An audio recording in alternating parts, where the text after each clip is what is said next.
So when you're going on somewhere and then you tell your loved ones or your family that you're going somewhere, what's the first thing or the most common thing that they say to you? Most likely is the word, be safe. To many other people that's out there, it's a common thing to say be safe because whether or not we mean it or not, it's the most common thing that we can say to them. For somebody else that's in the country of South Korea, it's actually one of the most things they actually wish for right now as we speak. Today I'm going to address an issue that's still actually going on as we speak, the Seoul ferry disaster.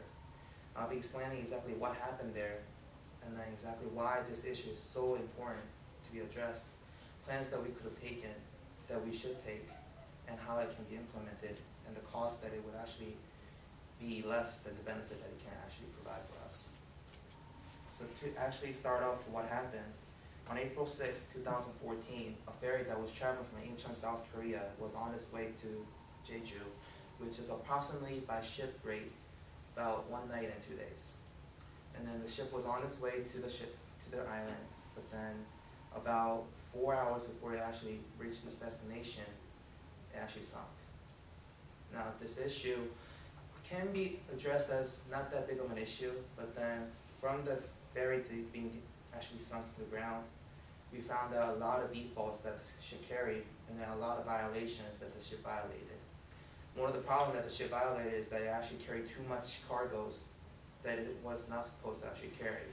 The ship was only allowed to carry 980 tons of cargo reported by the Korean Times, but the ship actually carried about 3,900 tons, which is actually 4 times its limit. And even the passengers, the company that owned the ship actually lobbied the government to allow the ship to carry 115 more passengers. So by actually having more weight on the ship, when it actually turns or speeds, it actually opens the ship up for more risk. And then the place where the accident happened, which is Jindo Island, is known to have a current that's actually one of the most severe currents in South Korea. And then in that area, even the captain was not steering the ship. He was actually back in the bay, taking a nap or something, which is kind of funny. So another thing that the ship violated is that when a cargo is put on the ship, they're supposed to chain it tightly so that whenever the ship moves, left or right, it wouldn't actually roll over to somewhere. But then what they did is, instead of chains, they did some ropes. And then when the ship tilted to move around, all the cargo shifted to one side, causing the ship to shift it to one side and eventually be turned over. Now, this is one problem that the ship actually had. Now, another problem that the whole incident caused is how the government reacted to this response. When the ship contacted the government saying, our ship is going down, the government reacted so late that most of the passengers that could have been saved was not saved. People say, from the experts, that first 30 minutes of the incident is referred as the golden time, where most passengers or most people can be rescued during that time. But then the funny thing was, the government actually did not respond in about an hour. So people who could have been saved by the reaction was not saved. Another problem that was actually raised from this issue is the captain itself. Like I mentioned before, the captain was actually sleeping during this incident. But then what the captain did that made this issue so severe is that he ordered the people to actually stay in their quarters with the life vests on and then just stay there for further instruction. When the actual regulation is to have them life vests on and then go out on the deck so that people who come to the ocean can actually save them. Being inside the deck, said by a general who is actually one of the U.S. Marines general, said it's like killing them, suiciding them. Because when you're in a room and then water starts to fill up, and then you're wearing a life vest, you'll be floating it up without actually being able to go where you're supposed to go. So the captain is actually now arrested, along with 7 other cruise ships, that is actually liable for, actually having this, the ship sink over and actually causing lives of many people. Another problem that I want to raise from this issue is that this ship actually had high school students who were on their way to a field trip. Out of the 476 passengers, 324 were students, and only 28% of them are actually alive right now and survived. So these are some of the issues and problems that raised this issue, from this very disaster. So my plan for this disaster is that to have a regulation that's actually very strict and actually have them people that's trained and have more money put into it to enforce those laws. One of those reasons why this incident happened in the first place was that in the government side, there was no people that was actually trained for the job. There were people who were just assigned there for the desk job to actually sign papers and then pass regulations, but don't really know what's going on in the field. When the person in charge actually arrived to Jindo to see how the operation is going, he didn't even know the terminology that's used in the field, which is kind of funny because if you look at 9/11, the fire department, the head of the fire department captain was actually put in charge above all the city, city mayors, or anybody who's in the high officers, because they don't know what to do there. So they put the fire department officer in charge because he was the one who actually knows the field. Other than in Korea, it was not the case. And then most of the people who were actually there did not really feel like government was doing anything. They would keep saying, we are on our way, we're gonna do something, it's gonna be done, but they never actually done something. When the divers were actually ready to go into the waters to rescue the people, the high official said, you can't go in there right now because it hasn't been approved yet, which is, in my opinion, very weird. So the plan to actually pass a regulation that actually enforce it and then put someone that's actually know the field would be a good idea, in my opinion. Another thing that I want to emphasize is to have a plan where the employees, the crewmen, actually be trained.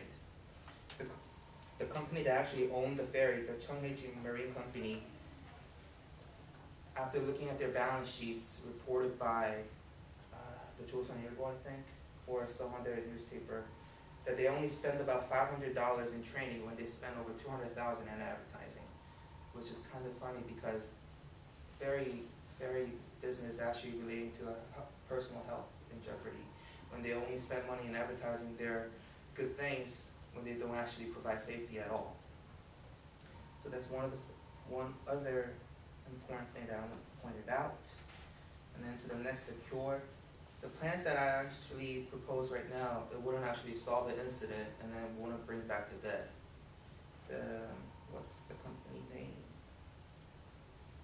I think the JTBC News actually said that out of the 470 passengers, 174 were rescued, 189 are reported dead, and 113 are reported still missing as of last night. So there might be more actually reported dead, or I actually hope that there's actually one person more alive that can be rescued, but we have not actually been updated on that yet. So this wouldn't actually solve the issue of saving them at all. My plan wouldn't. But then what can be done is that from this action, we can actually stop this from happening. Like back when Hurricane Katrina hit US, the Bush administration was actually criticized because of their lack of responsibility and lack of carrying out the acts that can actually save people. So even the Korean government actually faced that. So this is not just one country's issue, it can be actually another country's issue and a worldwide issue that should be emphasized and then carried out. And then, where am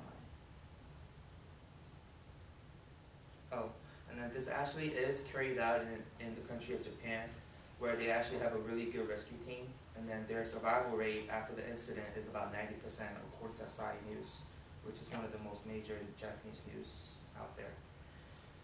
And then the next thing I want to point out is that the cost of this will outweigh the benefit that it can actually help the overall people in safety, because nothing can be actually measured, or nothing can actually put a cost to a person's life.